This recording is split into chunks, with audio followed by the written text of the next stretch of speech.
We'll move on to the champion hurdle and the betting, please, Leon, if you don't mind. Yeah, joint favourites, you, Bouvidaire, bidding for 3 in a row, 15-8 alongside Apple's Jade, also 15-8. Lorena, 7-2.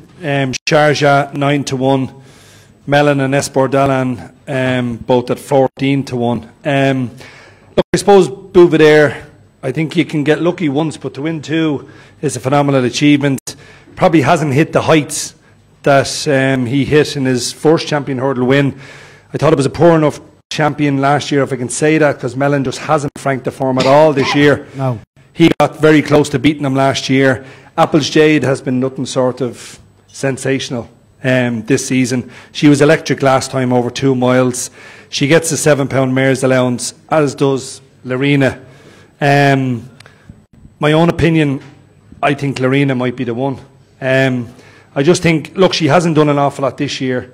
She, as Ted said, she's had 2 easy races, but she just does everything quite comfortably. She's huge as well. She's bigger than most of the geldings apparently in Willie's Yard. Yeah, she's a big mare, but I suppose until she goes in against these, this is Champions League. This is proper Grade 1. Bouvidaire, Apple's Jade. She's going to have to be very good to win it, but I just think she has the potential to do it. Has Ruby said anything to you about Lorena, Ted, and what do you make of her?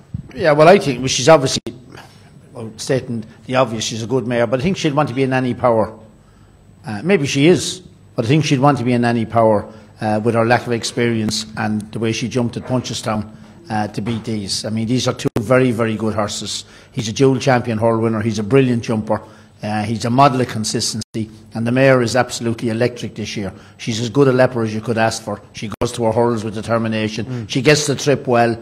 I mean, she stays well. She's won her own Leopardstown and Fairyhouse. Easy enough tracks and showed plenty of gear. The day we watched her win the Hatton's Grace at Fairyhouse, like, she was absolutely, she had Willie's horse on his bended knees before he turned for home. She annihilated him. She's a hell of a mare. I mean, skimpy enough at 15-8 or whatever it is, but I think it'll take an any power. I'm not saying there's not one there, but Lorena'd want to be any power to beat Apple Jade. Jamie, don't need to convince you about Apple's Jade. She's been absolutely sensational all season long. How do you expect her to set out to give her the best chance of winning this race? Does she make the running here? See, Jack is in a very comfortable position in that she's versatile to ride, and she's been to the festival before and won. So I don't think he's under any pressure in that regard. If they put in a pacemaker for Bouvidaire, it'll take him to maybe a mile out, but he won't be able to go much further at the pace that Apple's Jade will want to maintain, because as we saw in Leopardstown over 2 miles the last day, Jack wanted to make sure it wasn't a turn of foot test, that it was going to be a stamina test. So look, she's been awesome all year, and I'm a well subscribed member of the fan club at this stage. Bouvidaire is a dual champion and deserves the utmost respect. And to be honest, Lorena is just too much of an unknown for me. I have the utmost respect for Ruby and Willie. They know how to win a champion hurdle. They've done it umpteen times, especially in the last couple of years. But she just has so many factors against her. I think if the ground comes up soft, it'll suit both mares, to be perfectly frank. It's a very good champion hurdle, and I know the prices are skimpy, but Apple's Jade has been skimpy all year. People have been knocking her, saying that she won't get trip and she won't beat the boys, but to be honest, if any gelding can give her £7, hats off to them, because they're going to have to, Bouvidaire will have to produce a career best to beat her, I think, next week. Okay, just Robbie, to confirm, Super Sunday's going for the stayers, yeah? More than likely? It's more than likely, yeah, it okay. is.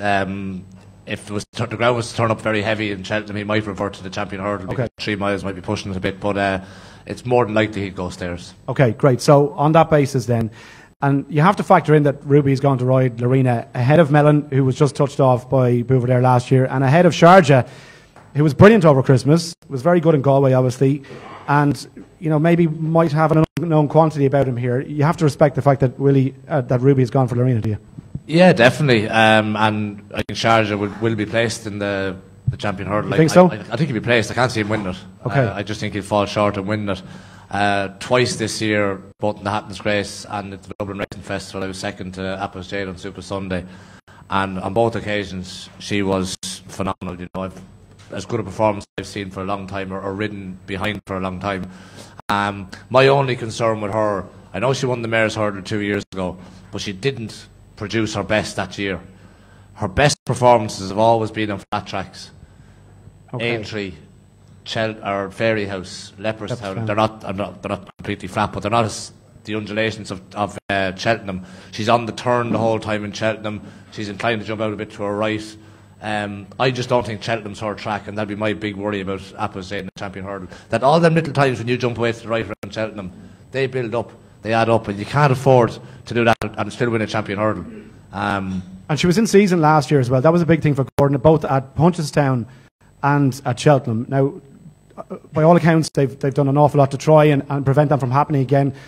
I don't know, is it foolproof or not? I'm not an expert by any means. Yeah, I'm not a vet either, but it is. It's you don't know until the spring of the year whether it's going to work or not. It seems at the moment it probably hasn't. If the weather stays on the cool side, then it'll help with that as well. But I just don't think Cheltenham suits her. She's been there 3 times, got beaten twice and won once. After she was beaten in the Triumph Hurdle, she went on to entry and won by 46 lengths. Yeah. So I don't think she improved that much. So the track is a concern for you? I just think the track's a concern for me. She did in Leopardstown that day. She jumped out to her right a little bit the whole way. And if she keeps doing that in Cheltenham, when you're on the turn the whole way with the undulations, it just might cost her champion hurdle.